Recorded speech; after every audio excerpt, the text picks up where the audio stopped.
कैसे हैं आप लोग? आई होप कि बिल्कुल घर जैसे हैं। नहीं है तो आदत डाल लीजिए, जीवन है, छोटी-बड़ी समस्याएँ तो आती ही रहती है। आज का ये वीडियो जो होने वाला है आपका, यूरोप में राष्ट्रवाद जो ऑब्जेक्टिव हम लोग चल रहा था, उसका ये दूसरा वीडियो होने वाला है, ठीक है ना? इसमें अब हम लोग बाकी जो क्वेश्चंस बचा हुआ था, इसमें हम लोग 30 क्वेश्चन नंबर 30 तक हम लोग कंप्लीट किए थे, पहला पार्ट में, ठीक है ना? पार्ट 1 में। अब जो होगा इस वीडियो में हम लोग पार्ट 2 होगा ये, और इसमें जो 30 के बाद का जो क्वेश्चन बचा हुआ है, उसको हम लोग पूरा करेंगे और उसको आज कंप्लीट कर देंगे, ठीक है ना? तो चलिए मेरे साथ बने रहिए लास्ट तक। बहुत अच्छी-अच्छी क्वेश्चंस हम लोग देखेंगे और उसके साथ जो भी एक्स्ट्रा क्वेश्चन जो है इम्पोर्टेंट है आपके एग्जाम के पॉइंट ऑफ व्यू से, उसको भी देखेंगे और देखते हैं कि आपको जो है फर्स्ट चैप्टर कहीं भी होंगे, पढ़ रहे होंगे या पढ़ लिए होंगे, तो देखते हैं कितना आपको इसमें से आता है। ज़रूर आप इसमें कमेंट बॉक्स में बताइए क्या आपको क्वेश्चन सब पढ़ा हुआ है, इसमें से कितना क्वेश्चन ऐसा था जो नया था, आपके लिए नया लगा, आपको याद नहीं था, ठीक है ना? तो एक लास्ट में हम लोग बेसिकली इस पर जितने भी क्वेश्चंस हैं, उस पर देख भी लेंगे कि कैसे एग्ज़ाम में क्वेश्चंस भी पूछता है और इम्पोर्टेंट कितना है, ठीक है ना? तो चलिए हम लोग बिना किसी समय गँवाए, मिल के मचाते हैं बवाल विद बहुत सारा सवाल। पहला क्वेश्चंस कह रहा है कि 31 नंबर क्वेश्चंस क्या कह रहा है कि फ्रैंकफर्ट संसद का गठन कब किया था? देखिए, फ्रैंकफर्ट संसद का गठन 1848 ईस्वी में किया गया था। बात समझे कि नहीं? अच्छा, ये फ्रैंकफर्ट संसद का जो गठन था, वो कहाँ किया गया था? जर्मनी में किया गया था। बात समझे कि नहीं? जर्मनी में किया गया था। बहुत इंपॉर्टेंट क्वेश्चंस है, इसको याद करके रखिएगा। फ्रैंकफर्ट संसद का गठन 18 मई 1848 ईस्वी को जर्मनी में किया गया था। बात समझे कि नहीं? अगला क्वेश्चन कह रहा है क्या? मेटरनी का पतन किस वर्ष हुआ था? तो मेटरनी का जो पतन हुआ था भाई साहब, वो 1848 ईस्वी में। मेटरनिक युग जो कहेगा वो 1815 से लेकर 1848 ईस्वी में, लेकिन मेटरनी का पतन कब हो जाएगा आपको? 1848 ईस्वी में। बात समझे कि नहीं? तो ये थोड़ा सा आपके इंपॉर्टेंट है, ये थोड़ा सा आप देख लीजिएगा, ठीक है? थोड़ा-सा 1 मिनट। तो यहाँ तक हम लोग मेटरनिक पतन देख लिए। मेटरनिक जो था वो कौन था? क्वेश्चन अगर ऐसा आता है तो मेटरनिक ऑस्ट्रिया का चांसलर था। ऑस्ट्रिया का राजधानी कहाँ होगा? तो ऑस्ट्रिया का राजधानी वियना होगा। ये सब जो 2-4 क्वेश्चन्स हैं ना, ये एकदम बहुत इंपॉर्टेंट क्वेश्चन्स है, एग्ज़ाम में आ सकता है सर। तो इस तरह के क्वेश्चन्स को ज़रूर याद रखिएगा। तो आगे हम लोग देखते हैं, कहता है क्या कि जब फ्रांस छींकता है, क्वेश्चन समझिएगा, कह रहा है क्या जब फ्रांस छींकता है तो सारे यूरोप में सर्दी-जुकाम हो जाता है। किसने कहा था? मेटरनी कहा हुआ था। फ्रांस जब छींकता है तो सारे यूरोप में क्या होता है? सर्दी जुकाम हो जाता है। इसका कहने का मतलब ये कि ये इस बात से कहा हुआ था कि फ्रांस में थोड़ा-सा भी कोई उथल-पुथल होता था, किसी तरह कोई भी मूवमेंट होता था, कोई भी आंदोलन वगैरह होता था, बवाल होता था, उसके देखा-देखी यूरोप के बहुत सारे देशों में क्या हो जाता था? आंदोलन शुरू हो जाता था, क्रांति शुरू हो जाती थी, ठीक है ना? तो इसके वजह से जो है मेटरनी ये बात बोला था कि फ्रांस जब छींकता है तो सारे यूरोप में सर्दी जुकाम हो जाता है, ठीक है? बहुत इंपॉर्टेंट क्वेश्चन्स है। आगे देखिएगा, कह रहा है क्या कि रोमन संस्कृत और सभ्य संस्कृति होगा यहाँ पर। रोमन संस्कृति एवं सभ्यता का मुख्य केंद्र कौन था? तो रोमन संस्कृति और सभ्यता का मुख्य केंद्र की बात किया जाए तो वो था भाई साहब आपको, 1 मिनट, हाँ, हाँ, रोमन संस्कृति और सभ्यता का जो मुख्य अगर सिटी की बात किया जाए तो वो था आपका रोम। इटली का राजधानी क्या था? रोम। बाद में उसी रोम, क्योंकि वहाँ पर पोप वगैरह सबसे ज़्यादा रहते थे और बाद में वेटिकन सिटी के नाम से पोप को एक अलग राज्य, अलग देश दे दिया गया। अभी के पीरियड में वेटिकन सिटी जो है वो पोप और एक पोप का देश है और वहाँ पर बहुत सारा चर्च है, ठीक है ना? तो ये यहाँ पे रोम याद रखिएगा। अगला क्वेश्चन कह रहा है क्या, जो इटली का राजधानी भी है, ये इटली का राजधानी भी है, याद रखिएगा इटली का राजधानी रोम भी है। अगला क्वेश्चन कह रहा है कि इटली के एकीकरण में कितने लोगों का महत्वपूर्ण योगदान था? तो इटली के एकीकरण में खूब याद रखिएगा महत्वपूर्ण तरीका से, 3 लोगों का सबसे महत्वपूर्ण योगदान आता है। हालाँकि उसमें विक्टर एमेनुअल भी आता है, लेकिन मुख्य रूप से 3 गो, ठीक है ना? इटली के एकीकरण में मेजनी सबसे आगे, यानी प्रथम चरण को पूरा कौन करता है? मेजनी। इसको इटली के एकीकरण का मसीहा कहा जाता है। मसीहा या पैगंबर कहा जाता है, पैगंबर। इटली के एकीकरण का पैगंबर या मसीहा किसको कहेंगे? मेजनी को। दूसरी चरण को गैरीबाल्दी पूरा करता है। दूसरा चरण को कौन पूरा करता है? गैरीबाल्दी। इसलिए इसे इटली के एकीकरण का तलवार कहा जाता है। इटली के एकीकरण का तलवार, क्योंकि इसको तलवारबाजी बहुत अच्छा आता था, तथा इसने एक और संगठन का स्थापना किया था जिसको लाल कुर्ती कहा गया था। लाल कुर्ती। तो कहेगा क्या लाल कुर्ती का स्थापना किसने किया था? तो मेजनी ने किया था, ठीक है ना? याद रखना यार, बहुत इंपॉर्टेंट चीज है। काबुल को जो है ना, काउंट काबुल, ये इटली के एकीकरण का तीसरा चरण पूरा किया, ठीक है ना? और 1861 में इसका बेचारा का देश भी हो गया, ठीक है ना? भारतीय वन में तो 1861 दिया है, ठीक है ना? इसलिए 1861 आप याद रखिएगा। तो यहाँ पर सभी आंसर, आंसर क्या हो जाएगा? सभी। इटली के एकीकरण का दिमाग अगर कोई पूछेगा, इटली के एकीकरण का दिमाग किसे कहा जाता है? तो याद रखिएगा काउंट काबुल को कहा जाता है। तो यानी कहने का मतलब जो है ये तीनों का महत्वपूर्ण योगदान था, ठीक है ना। और वहाँ का जो राजा था विक्टर एमेनुअल, उसका भी बहुत महत्वपूर्ण योगदान था, क्योंकि 1861 ईस्वी में विक्टर एमेनुअल काउंट काबरू मर जाता है, तो उसके बाद जो लास्ट चरण होता है वो पूरा कौन करता है, विक्टर एमेनुअल करता है, ठीक है ना। इसलिए बहुत इंपॉर्टेंट है, थोड़ा सा याद रखिएगा। देखिए विक्टर एमेनुअल पूछिएगा कहाँ का मतलब राजा था, सार्डिनिया पिडमाउंट का राजा था, ठीक है ना। उसके पहले सार्डिनिया पिडमाउंट का जो राजा था चार्ल्स एल्बर्ट था। चार्ल्स एल्बर्ट के मरने के बाद विक्टर एमेनुअल बना, और विक्टर एमेनुअल बना तो वो बहुत ही राष्ट्रवादी नेता था। वो चाहता क्या था कि पूरे मतलब इटली का एकीकरण हो सार्डिनिया पिडमाउंट के नेतृत्व में। तो वो सोचा कि कोई हमें एक ऐसा कूटनीतिज्ञ व्यक्ति, कोई अच्छा मतलब कोई एडमिनिस्ट्रेटर चाहिए जो हमारे इस कार्य को, इस सपना को पूरा कर सके। तो उसके बाद वो अपने मंत्रियों में, अपने सभी जितने भी एडमिनिस्ट्रेटर्स थे उसमें ढूंढना शुरू किया लोगों को, और काउंट कबूर उसके लिए बहुत उचित लगा। जैसे आप विक्टर देखिएगा, विलियम प्रथम को कौन लगा अच्छा, सबसे अच्छा बिस्मार्क लगा जर्मनी के एकीकरण करने के लिए। उसी तरह काउंट कबूर भी यहाँ पर इटली के लिए बहुत इंपॉर्टेंट रहा, ठीक है ना। इसलिए इटली के एकीकरण का दिमाग कहा जाता है काउंट कबूर को, ठीक है ना। बहुत इंपॉर्टेंट बात है, याद रखिएगा तो यहाँ पर सभी हो जाएगा। अगला करेगा, इटली के एकीकरण का तलवार किसे कहा जाता है, गैरीबाल्डी को। अभी जस्ट बताया, मेजनी को मसीहा पैगंबर, काबूर को दिमाग कहा जाता है, और विक्टर एमेनुअल जो था वहां का राजा था। अगला क्वेश्चन करेगा, देखिए क्वेश्चन कभी कभी पूछता है कि इटली के एकीकरण करने के बाद वहां का राजा कौन बना। तब विक्टर एमेनुअल वहां का राजा बना था, क्योंकि पहले भी वही था, उसी के नेतृत्व में सारा काम हो रहा था, इसीलिए विक्टर एमेनुअल वहां का राजा बन गया, ठीक है ना। ये बहुत इंपॉर्टेंट क्वेश्चन से याद रखिएगा। करेगा, इटली में राष्ट्रवाद का जन्मदाता किसे माना जाता है। जब कहेंगे हम इटली में राष्ट्रवाद का जन्मदाता, ठीक है ना, तो देखो बेसिकली क्या है कि आप किसी इटली की बात मत करो, ठीक है ना। यूरोप में अगर मैक्सिमम राष्ट्रवाद की हम जन्मदाता की बात करेंगे, ठीक है ना, तो आप समझ जाइए कि नेपोलियन, ठीक है ना। पूरे यूरोप की बात किया जाए तो यूरोप, ठीक है ना, यूरोप की बात किया जाए तो नेपोलियन, ठीक है ना। और बात किया जाए इटली में राष्ट्रवाद की जन्मदाता, तो आप देखो शुरुआत में मेजनी बहुत अच्छा काम किया था, ठीक है ना। शुरुआत में क्या किया, मेजनी बहुत अच्छा काम किया। तो मेजनी को हम कह सकते हैं एक तरह से इटली में राष्ट्रवाद का जनक कहा जा सकता है, क्योंकि मेजनी शुरू से ही क्या था, राष्ट्रवादी दलों में जितने भी गुप्त संगठन, जैसे कार्बोनरी की बात करो, ठीक है ना। तो कभी कभी क्वेश्चन पूछता है कार्बोनरी का स्थापना, कार्बोनरी का स्थापना तो 1810 ईस्वी में आंसर में आपको लिखना है। लेकिन 1810 ईस्वी में इटली में ये सक्रिय हुआ, उसके पहले बहुत पहले से था ही यूरोप में। तो देखिए मेजनी कार्बोनरी का स्थापना किया, फिर कार्बोनरी से ये वहां से इंस्पायर होकर के अपना शुरू कर दिया, यंग इटली यंग यूरोप शुरू कर दिया, ठीक है ना। उसके बाद फ्रेंड्स ऑफ इटली शुरू कर दिया, ठीक है ना। तो ये बहुत तरह का काम किया, जिससे लोगों में क्या हुआ, लोग वहाँ के युवाओं में क्या हुआ, एक उम्मीद जगा, और अपने उनके अंदर राष्ट्रवाद जगा, और क्रांति के लिए उत्सुक हो गए, ठीक है ना। तो इसलिए हम इटली में एकीकरण की अगर बात हम करें अगर, तो मेजनी सबसे इंपॉर्टेंट था। तो सो यहाँ पर आप आंसर मानेंगे मेजनी। यूरोप में कहेगा राष्ट्रवाद के मतलब जन्मदाता किसे कहा था, तो नेपोलियन, या फ्रांस में कहेगा तो नेपोलियन, ठीक है ना। अगर हम मेजनी का संबंध किस संगठन से था, तो कार्बोनरी से था। मेजनी का संबंध किस संगठन से था, कार्बोनरी। कार्बोनरी का स्थापना मेजनी नहीं किया था भाई साहब, कार्बोनरी का स्थापना मेजनी नहीं किया था। वो जो टारगेट बोर्ड वाले पढ़ा रहे हैं ना तुमको, वो एकदम गलत पढ़ा रहे हैं भाई, ठीक है ना। उस पर तुम लोगों को ध्यान नहीं देना है, ठीक है ना। कार्बोनरी का स्थापना कब मतलब यहाँ पर एक पहले से हो रहा था, ठीक मतलब हो चुका था। वो सक्रिय था यूरोप में बहुत अलग अलग देशों में। लेकिन इटली की बात किया जाए तो 1810 ईस्वी से वो सक्रिय होना शुरू हो गया, ठीक है ना। और इसी का सदस्य था मेजनी, और उसी से इंस्पायर होकर के वो क्या किया हुआ था, यंग इटली यंग यूरोप का स्थापना किया था। अब बाद में 1851 में जाकर के क्या किया, फ्रेंड्स ऑफ इटली संगठन का स्थापना किया था, फ्रेंड्स ऑफ इटली, ठीक है ना। तो ये थोड़ा सा बात याद रखना। अगला यहाँ पर क्वेश्चन समझो, मतलब इटली का एकीकरण किस वर्ष हुआ था। देखो इटली का एकीकरण बहुत, देखो बात को खुद समझना है। इटली का एकीकरण कहेगा तो 1870, और जर्मनी का एकीकरण कहेगा तो 1871। ये जर्मनी के एकीकरण, देखो जर्मनी के एकीकरण के वजह से जो ही है वो इटली का एकीकरण छुपा हुआ है। जर्मनी का एकीकरण हुआ तब इटली का एकीकरण संभव हो पाया, क्योंकि 1870 में सेडॉन के युद्ध होता है, बिस्मार्क लड़ता है फ्रांस से। और उस समय फ्रांस इटली के पोप को हेल्प कर रहा था, उनको सुरक्षा दिया हुआ था।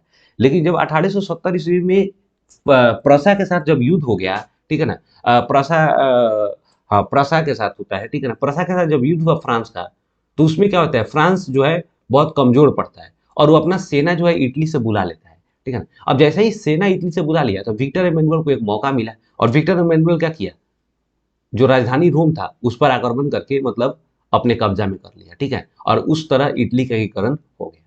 तो इस तरह से हम कह सकते हैं कि अगर बिस्मार्क नहीं रहता है तो वो फ्रांस पर क्या करता है, अटैक नहीं करता, उससे युद्ध नहीं करता। और जब युद्ध ही नहीं होता तो फ्रांस हमेशा के लिए क्या करता है, इटली को संरक्षण देता है, इटली की राजधानी रोम में, ठीक है ना। तो फिर ये दिक्कत हो जाता है, संभव नहीं हो पाता। तो इसलिए इटली के एकीकरण जो था ना, जर्मनी के एकीकरण में इटली का एकीकरण छुपा हुआ है। तो इटली का एकीकरण कब हुआ, 1870 में, ठीक है ना। क्यों 1870 में, क्योंकि सेडान का युद्ध इसी समय होता है, सेडान का युद्ध। और उसी युद्ध में क्या होता है, फ्रांस यहाँ से चला जाता है और जर्मनी का जो राजा, इटली का जो राजा था विक्टर एमेनुअल, वो इस पर अटैक करके अपना अंदर में कर लेता है। कोई दिक्कत नहीं, बिल्कुल समझ गया ना। जर्मनी का एकीकरण कहेगा तो 1871 ईस्वी में फ्रैंकफर्ट की संधि के द्वारा। फ्रैंकफर्ट जर्मनी में एक जगह का नाम है। दूसरा क्वेश्चन करेगा, गरिबाल्दी का जन्म कहाँ हुआ था। देखो, गरिबाल्दी का जन्म ऐसे तो फ्रांस में हुआ था, ठीक है ना, लेकिन बाद में आकर के वो इटली में रहने लग गया था, ठीक है ना, और इटली के एकीकरण के लिए कार्य करने लग गया था, ठीक है। तो आंसर नंबर सी हो जाएगा। अगला क्वेश्चन क्या कर रहा है कि गरिबाल्दी पेशे से क्या था। मेरे भाई, गरिबाल्दी पेशे से नाविक था। गरिबाल्दी पेशे से क्या था, पेशे से नाविक था। अगला क्वेश्चन देखिएगा, बाद में वो किसकी तरह जीवन व्यतीत करने लगा, तो किसान की तरह जीवन व्यतीत करने लगा। बात समझे कि नहीं। अगला क्वेश्चन देखिएगा, अगला क्वेश्चन क्या कर रहा है कि लाल कुर्ती का स्थापना किसने किया था। अभी जस्ट हम लोग बात किए कि लाल कुर्ती का स्थापना किसने किया था, गैरिबाल्डी ने किया हुआ था, ठीक है ना, लाल कुर्ती। अगला क्वेश्चन क्या रहेगा, फ्रेंड्स ऑफ इटली। अभी जस्ट बात किए हम लोग कि फ्रेंड्स ऑफ इटली का स्थापना किसने किया था, मेजनी ने किया था। देखो, कहीं कहीं 1851 में मिलेगा, कहीं 52 में मिलेगा, तो दोनों में से जो रहे मार दो, लेकिन 51 ज्यादा ऑथेंटिक है, ठीक है ना, 1851, ठीक है। लेकिन 51 नहीं रहेगा, 52 रहेगा तो 52 मारो, अगर दोनों रहेगा तो 51 मार दो। तो फ्रेंड्स ऑफ इटली का संबंध किससे था, मेजनी से था। मेजनी ने 1851 ईस्वी में इसका स्थापना इटली में किया हुआ था, ठीक है ना। वो आगे देखना, करेक्ट है। यंग इटली का स्थापना किसने किया था। देखो, यंग इटली, जब इटली गएगा तो 1831 में। यंग यूरोप यानी इटली के बाहर भी ऐसे संगठन का, गुप्त संगठन का स्थापना किया गया जो युवाओं को जोड़े और राष्ट्रवाद को बढ़ावा दी, ताकि जितने भी निरंकुशवाद है, निरंकुश शासक है, ठीक है ना, उनके खिलाफ ये लोग लड़ सके। तो यंग इटली का स्थापना 1831 में, और यंग यूरोप कहेगा तो 1834 में। यूरोप कहेगा तो 1834 में। ये कौन किया था, 1834 में, ये सब मेजनी किया था। अब फ्रेंड्स ऑफ इटली ITLAY 1851 में, यानी मेजनी ने 3 संगठन का स्थापना किया, वो यंग इटली, यंग यूरोप और फ्रेंड्स ऑफ इटली, ठीक है ना। तो ये चीज थोड़ा सा याद रखना। तो आंसर क्या हो जाएगा आपका, मेजनी। अगला क्वेश्चन कर रहा है, जनता जनार्दन तथा इटली का नारा किसने दिया था। ये भाई साहब मेजनी ने दिया था। जनता जनार्दन तथा इटली का नारा जो दिया था, मेजनी दिया हुआ था। मेजनी जानता था, मेजनी मानता था जो संप्रभुता है ना, वो लोगों में निहित है। इसलिए जनता जनार्दन को ही वो सब कुछ मानता था, सर्वोपरि मानता था। बस समझे कि, तो ये नारा भी दिया था, जनता जनार्दन तथा इटली, ठीक है ना, क्योंकि सर्वोपरि क्या है, जनता है, जनता के द्वारा कुछ भी होना है, ठीक है। अगला क्वेश्चन कर रखिए, काउंट काबूर किसका प्रधानमंत्री था। जाहिर सी बात है, विक्टर एमेनुअल का प्रधानमंत्री था काउंट काबूर, ठीक है ना। और काउंट काबूर का मृत्यु 1861 ईस्वी में होता है, और उसके बाद विक्टर एमेनुअल इटली के एकीकरण का कमान संभाल लेता है। बस समझे नहीं। अगला क्वेश्चन देखिएगा, क्वेश्चन क्या करे, क्रीमिया का युद्ध किस वर्ष हुआ था। देखिए, क्रीमिया का युद्ध 1854 ईस्वी में हुआ था, 1854। यहाँ पर ऑप्शन ऑलरेडी दिया हुआ है, ये वाला ऑप्शन है, 1854 ईस्वी में हुआ था। देखिए, इस क्रीमिया के युद्ध में एक तरफ से रूस था, दूसरी तरफ से जो था फ्रांस था, ब्रिटेन था, ठीक है ना, फ्रांस था, ब्रिटेन था, एक और देश था, मुझे रिमाइंड नहीं हो पा रहा है। तो इस क्रीमिया के युद्ध में काउंट काबूर ने क्या किया, फ्रांस का साथ दे दिया। सोचा क्या कि अगर हम इस युद्ध में, फ्रांस को हालांकि जरूरत नहीं थी, लेकिन सोचा कि अगर फ्रांस का साथ देते हैं तो फ्रांस से एक दोस्ती हो जाएगा, ठीक है ना। और जैसे ही दोस्ती हो जाएगा तो हम इसके साथ मिलकर के ऑस्ट्रिया के खिलाफ में युद्ध लड़ लेंगे। और विक्टर एमेनुअल जानता था, विक्टर एमेनुअल और काउंट काबूर जानता था कि जब तक हम ऑस्ट्रिया और फ्रांस को नहीं हराएंगे तब तक हम इटली का एकीकरण नहीं कर सकते हैं। तो फिर ये जो कूटनीति अपनाया काउंट काबूर, सोचा कि हम क्यों ना थोड़ा सा हेल्प कर दे। जैसे मान लीजिए आपको गांव में, बस समझे कि नहीं, गांव में मान लीजिए अगर कोई धनी मनी होता है, बस समझे कि नहीं, या फिर पावरफुल आदमी होता है, तो उससे आप चाहते हैं कि थोड़ा सा बना के रखे, बस समझे, लेकिन बड़ी नालायक है वो, बस समझे, उसके पास दिमाग उमाग नहीं, मतलब दिमाग कैसे, मतलब बड़ी नहीं होता है कि एक बेरहम इंसान है, तो उसका बुराई तो लोग पीछे में करता ही है, और ये भी चाहता है कि भाई इससे छुटकारा कब मिल जाए, लेकिन एक तरह से उसके पास पावर भी है। आप चाहते हैं कि उस पावर का यूज भी करे, तो क्या कीजिएगा, उससे मिल के रहिएगा, ठीक है ना, मुंह पर बड़ाई कीजिएगा, मुंह पर उससे हंस के बात कीजिएगा, बात समझ गए। तो एक तरह से कूटनीति ही होता है बेसिकली, ठीक है ना, कि मुंह पर दिखाएं कुछ और, मुंह पर बात कुछ और तरह से करे, आपको डायरेक्ट जो है ना, ये रियलाइज नहीं होने दे कि हम आपके खिलाफ हैं, बात समझे कि नहीं, और मिल करके क्या करें, धीरे धीरे धीरे धीरे अपने दुश्मनों से लड़के उसको समाप्त कर दें, ठीक है ना। तो ये एक बात होता है कि क्रीमिया का युद्ध कब हुआ था? 1854 ईस्वी में हुआ है। ये याद रखिएगा, 1854 ईस्वी में रूस, फ्रांस और ब्रिटेन, फ्रांस ब्रिटेन के खिलाफ में हुआ था, ठीक है ना। रूस एक तरफ था, फ्रांस ब्रिटेन, और इसमें प्रसा शायद था, मुझे कंफर्म नहीं आ पा रहा है, ठीक है ना, इसलिए मैं इसको हम कंफर्म नहीं कर रहा हूँ, लेकिन फ्रांस ब्रिटेन जरूर है, याद रख लेना। कह रहा है कि क्रीमिया के कीचड़ में इटली का निर्माण होगा, किसका सोचता है? काउंट काबुल का। यही कहता था कि क्रीमिया का कीचड़, यानी जो क्रीमिया का युद्ध चल रहा है, लिचड़पन चल रहा है ना, इसी में जो है ना इटली का मतलब निर्माण होगा, इटली का जो है स्थापना किया जा सकता है, इसका एकीकरण किया जा सकता है। क्यों? क्योंकि हम फ्रांस से मिलेंगे, फ्रांस से दोस्ती होगा, और जैसे ही दोस्ती होगा हम धीरे धीरे करके हम ऑस्ट्रिया पर अटैक कर देंगे, और फिर उसके बाद फ्रांस पर तो लास्ट में अटैक करके करेंगे। बात समझे कि नहीं? ये होता है बेसिकली कूटनीति। तो आपको समझ आ रहा होगा कि कौन सोचता था कि क्रीमिया के कीचड़ में इटली का एकीकरण होगा, तो काउंट काबुल सोचता था। बात समझे कि नहीं? अगला क्वेश्चन कह रहा है क्या, गैरिबाल्डी के देशभक्ति से प्रभावित होकर किस भारतीय स्वतंत्रता सेनानी ने उसकी जीवनी लिखी थी? देखिए, गैरिबाल्डी बहुत बड़ा देशभक्त आदमी था, ठीक है ना। वो दक्षिण इटली का एकीकरण कर दिया, और वो चाहता था कि रोम पर आक्रमण करे। लेकिन रोम पर आक्रमण करने से पहले जो विक्टर एमेनुअल और उसका जो प्रधानमंत्री काउंट काबूर था, वो इसको रोक दिया, बोला कि नहीं, ऐसे नहीं करेंगे। क्योंकि अगर उस समय वहां पर रोम पर आक्रमण कर देते तो फिर उसको फ्रांस से युद्ध करना पड़ता, क्योंकि फ्रांस का संरक्षण प्राप्त था, तो फिर ये दिक्कत हो जाता। तो उसके बाद कुछ ऐसा सस्पिशंस हो गया, कुछ ऐसे काउंट काबूर का कुछ ऐसा बयान आया जिसकी वजह से गैरिबाल्डी को बहुत ठेस लगा। गैरिबाल्डी को लगा ऐसे कि हम निस्वार्थ भाव से देश का सेवा कर रहे हैं, और ये लोग हम पर शक कर रहे हैं कि हम राजा बनने के लिए ऐसे कर रहे हैं। तो इसने क्या किया कि जितने भी धन दौलत था वो सभी राज को सौंप दिया। बोला कि भाई, हमको ऐसा चीज नहीं चाहिए जो लोग हम पर शक करे कि हम देश के खिलाफ या फिर राजा बनने के लिए या फिर ऐसा कुछ कर रहे हैं, ठीक है ना।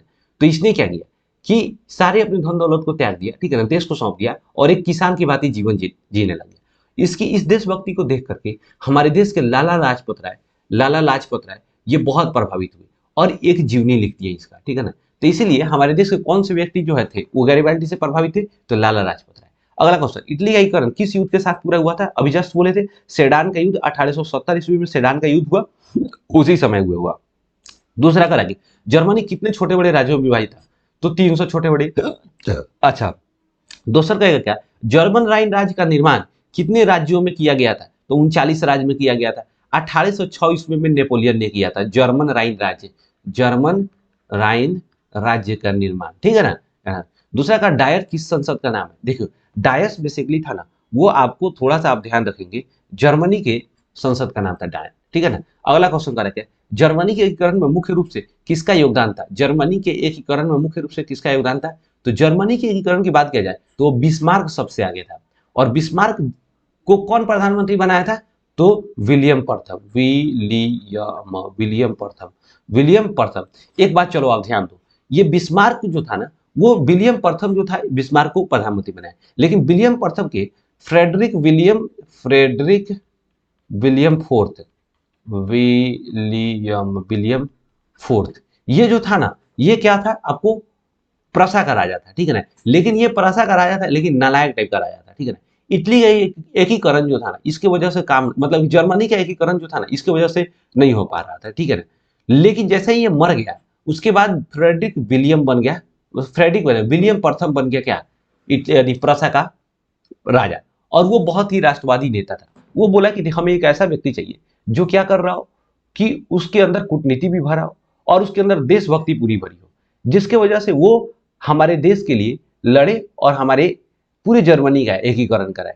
अब इस चक्कर में वो आदमी खोजने लगा, और वहीं पे उसी के प्रशासन में एक व्यक्ति मिला जिसका नाम था बिस्मार्क। और बिस्मार्क ने क्या किया, फ्रेडरिक विलियम जो था, बिस्मार्क को बोला कि भाई तू प्रधानमंत्री बन जा, तुम्हारा काम ये रहेगा, किसी भी तरह से जर्मनी का एकीकरण करा, ठीक है ना। और जर्मनी का एकीकरण बिस्मार्क ने संभव कर दिया। जर्मनी के एकीकरण करने के लिए बिस्मार्क ने 3 युद्ध लड़ा था। 1864 में जो लड़ा था डेनमार्क से, 1866 में लड़ा था आपको ऑस्ट्रिया से युद्ध लड़ा था, और 1870 से जो युद्ध लड़ा था वो फ्रांस से लड़ा था। तो 3 वो युद्ध लड़ा। कौन? प्रसा। जर्मनी का एकीकरण किस राज्य के नेतृत्व में हुआ था? प्रसा के नेतृत्व में। इटली का एकीकरण किस राज्य के नेतृत्व में हुआ था? सार्डिनिया पिडमाउंट के नेतृत्व में। सार्डिनिया पिडमाउंट का राजा कौन था? तो याद रखिएगा, क्या नाम था उसका, विक्टर एमेनुअल, ठीक है ना। वहीं कहेगा प्रसा का राजा कौन था? तो विलियम प्रथम। बात समझे कि नहीं? तो ये चीज साफा दिमाग में बैठा के रखिएगा। अगला क्वेश्चन करा क्या, जर्मन राइन संघ का निर्माण कब किया गया था? तो 1806 ईस्वी में, अभी तो जस्ट बात की हम लोग। अगला क्वेश्चन क्या करें, रक्त एवं लौह नीति का अवलंबन किसने किया था? तो रक्त एवं लौह नीति का अवलंबन कौन करेगा? सरदार वल्लभ भाई पटेल। नहीं यार, ये रक्त एवं लौह नीति का अवलंबन, रक्त एवं लौह नीतिकरण, हाँ, तो ये बिस्मार्क किया था। ये कहां पर? ये बिस्मार्क किया था जर्मनी के अंदर, ठीक है ना। तो रक्त एवं लौह नीति का अवलंबन किसने किया था? बिस्मार्क ने। अच्छा, एक बात बताइए कि क्वेश्चन पूछेगा आयरन मैन किसको कहा जाता है? बस समझे कि नहीं? लौह पुरुष किसको कहा जाता है? तो सरदार वल्लभ भाई पटेल को लौह पुरुष कहा जाता है, लौह पुरुष, ठीक है ना। तो रक्त एवं लौह नीति का अवलंबन सरदार वल्लभ भाई पटेल नहीं होगा, बिस्मार्क होगा। लेकिन कहेगा लौह पुरुष किसे कहा जाता है? तो यहाँ पर सरदार वल्लभ भाई पटेल को, ठीक है ना। सरदार वल्लभ भाई पटेल का भी महत्वपूर्ण योगदान रहा भारत के एकीकरण करने में। भारत की आजादी के बाद भारत जो था 563 रियासतों में, 63-65, कहीं कहीं 65 भी देता है, रियासतों में विभाजित था। और उन सभी का एकीकरण करके भारत देश का निर्माण हुआ। वो कौन हुआ? वो मतलब कौन किया? सरदार वल्लभ भाई पटेल किए थे, ठीक है ना। इनको सरदार की उपाधि 1928 ईस्वी में बारदोली आंदोलन में महिलाओं के द्वारा दिया गया था, ठीक है। अगला क्वेश्चन देखिए, डेनमार्क एवं परासा के बीच बीच किस वर्ष लड़ा गया था? अभी जस्ट हम लोग बात किया 1864 में, 1866 में सेडोवा का युद्ध, 1870 में सेडान का युद्ध, ठीक है ना। ये याद रखना यार, बहुत इंपॉर्टेंट क्वेश्चन है। अगला क्वेश्चन करेंगे, चार्टिस्ट आंदोलन कब हुआ था? कहाँ हुआ था? सॉरी, इंग्लैंड में हुआ था। चार्टिस्ट आंदोलन इंग्लैंड में हुआ था। मैं अगर गलत नहीं हूं तो 1838 ईस्वी में ये इंग्लैंड में हुआ था, ठीक है ना। क्वेश्चन कभी कभी पूछता है क्या कि गौरवपूर्ण क्रांति कब हुई थी, कहाँ हुई थी? गौरवपूर्ण क्रांति कहाँ और कब हुई थी? तो 1688 में हुआ था गौरवपूर्ण क्रांति, ठीक है ना। ये हुआ था आपको इंग्लैंड में, ये हुआ था आपको इंग्लैंड में, ठीक है ना, गौरवपूर्ण क्रांति। अगला क्वेश्चन करेक्ट है, सेडान का युद्ध में किसकी हार हुई थी? जो सेडान का युद्ध था मेरे भाई, वो सेडान का युद्ध में किसका हार हुआ था? तो सेडान प्रसा और फ्रांस के बीच में हुआ था। तो हमेशा प्रसा जीता और बाकी उसका अपोजिट वाले थे वो हार गए। तो इसलिए डेनमार्क से भी हुआ, डेनमार्क हार गया, ऑस्ट्रिया से भी हुआ, ऑस्ट्रिया हार गया, फ्रांस से भी हुआ, फ्रांस हार गया, ठीक है ना। अगला क्वेश्चन करेगा कि 18 जनवरी 1871 को जर्मनी का सम्राट किसको बनाया गया था? तो 1871 को जर्मनी का सम्राट कह रहा है, क्योंकि 1871 में फ्रैंकफर्ट की संधि के द्वारा जर्मनी का तो एकीकरण हो गया। तो फिर जर्मनी का जब एकीकरण हो गया तो वहां का राजा कौन बना? बात समझ रही? तो याद रखिएगा विलियम प्रथम, विलियम विलियम प्रथम, क्योंकि विलियम प्रथम ही था वहां का। तो इसलिए यहाँ का क्या था? विलियम प्रथम राजा बना। कहते जर्मनी का एकीकरण किस संधि के साथ पूरा हुआ था? तो जर्मनी का जब एकीकरण क्या तो फ्रैंकफर्ट की संधि 1871 में, ठीक है ना। अगला क्वेश्चन, मानव सभ्यता का पालना किसे कहा जाता है? तो एशिया को कहा जाता है मानव सभ्यता का पालना। यूरोपीय सभ्यता का पालना कहेगा तब होगा, यूनान होगा, यूनान होगा। यूरोपीय सभ्यता का पालना यूनान, लेकिन कहेगा मानव सभ्यता का पालना एशिया हो जाएगा, ठीक है ना। अब मानव का पालना कहेगा तो अफ्रीका हो जाएगा। अगला क्वेश्चन करेंगे, मानव का पालना, क्वेश्चन आ भी गया, मानव का पालना किसको कहा जाता है? तो अफ्रीका को।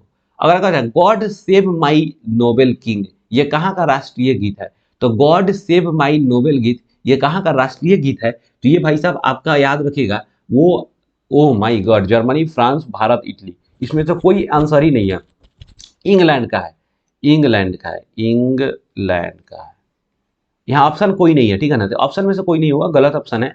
यहाँ पर God save my Nobel king England का पढ़ना है, मतलब क्या है? राष्ट्रीय गीत है। यूके का भी कहा जाता है, यूनाइटेड किंगडम, सब तो एक ही है ना, ब्रिटेन भी कहेगा, ठीक है ना। तो उसका राष्ट्रीय गीत क्या है? God save my Nobel king. अगर कहेगा फ्रांस का राष्ट्रीय गीत तो मार्सिले, मार्सिले, मार्सिले। भारत का राष्ट्रीय गीत क्या होगा? हम तुम लोग से पूछते हैं मेरे भाई, देखते हैं कमेंट बॉक्स में कितने लोग बताते हैं कि भारत का राष्ट्रीय गीत क्या कौन है और उसका उसको लिखे कौन थे, ठीक है ना। अगला क्वेश्चन, एशिया का मरीज किसको कहा जाता है? चीन को कहा जाता है। और यूरोप का मरीज किसको कहा जाता है? तुर्की को। कार्ल्सबाद का आदेश किस वर्ष पारित हुआ था? तो 1819 ईस्वी में कार्ल्सबाद का आदेश पारित किया गया था, ठीक है ना, मेटरनिक के द्वारा। किसके द्वारा पारित किया गया था? मेटरनिक के द्वारा पारित किया गया था कार्ल्सबाद का आदेश। इसके द्वारा क्या किया था? जर्मनी में लागू किया गया था। इसके द्वारा जर्मनी में प्रेस जितना भी था ना, प्रेस, लोगों की स्वतंत्रता, इस सब पर प्रतिबंध लगा दिया गया था। आप क्वेश्चन नहीं पूछ सकते हैं, प्रेस स्थापित नहीं किया जा सकता है, प्रेस का संचालन नहीं किया जा सकता है, जो है अभी। तो ये किया गया था जर्मनी में, किसके द्वारा किया गया था? मेटरनिक के द्वारा किया गया था। अगला क्वेश्चन, इटली के एकीकरण के दिमाग या राजनीति के किसको कहा जाता है? अभी जस्ट हम लोग बात की थी, काउंट काबूर को कहा जाता है, ठीक है ना। काउंट काबूर को इटली के एकीकरण का दिमाग या उसको राजनीति के। अगला क्वेश्चन क्या रहेगा, इटली के एकीकरण का पैगंबर किसको कहा जाता है? मेजनी को कहा जाता है। ये छोटा छोटा क्वेश्चन है। अगला क्वेश्चन, जर्मनी के एकीकरण का वास्तुकार किसको कहा जाता है? ओ भाई साहब, बहुत इंपॉर्टेंट क्वेश्चन, एग्जाम में बड़ी बार क्वेश्चन पूछा हुआ है, बिस्मार्क को। कहा जाता है, ठीक है ना। तो ये जो था बेसिकली आपका ये फर्स्ट चैप्टर था आपका समाप्त हो गया। और मैं आपसे वादा करता हूँ अगर आप इसको सही से याद कर लेंगे, ठीक है ना, तो आपको किसी भी तरह कोई भी एग्जाम का क्वेश्चन उठा के देखिए, गारंटी है कि इसके अंदर से होगा, इससे बाहर हो ही नहीं सकता है, ठीक है ना। इतना क्वेश्चन हम आपको बता दिए हैं, अगर आप सही से पढ़ लेंगे, याद कर लेंगे, तो आप गर्दा उड़ा सकते हैं भाई साहब एग्जाम में। तो चलो, वीडियो अगर अच्छा लगा तो लाइक कर दो, दोस्तों के पास शेयर कर दो, अगर नहीं अच्छा लगा डिसलाइक करो, चैनल को कंपलसरी सब्सक्राइब करो। आपको इंपॉर्टेंट वीडियो हमेशा देते रहेंगे, ठीक है ना, जो आपके एग्जाम के पर्सपेक्टिव से बहुत इंपॉर्टेंट होगा। तो मिलते हैं नेक्स्ट वीडियो में, तब तक के लिए जय हिंद।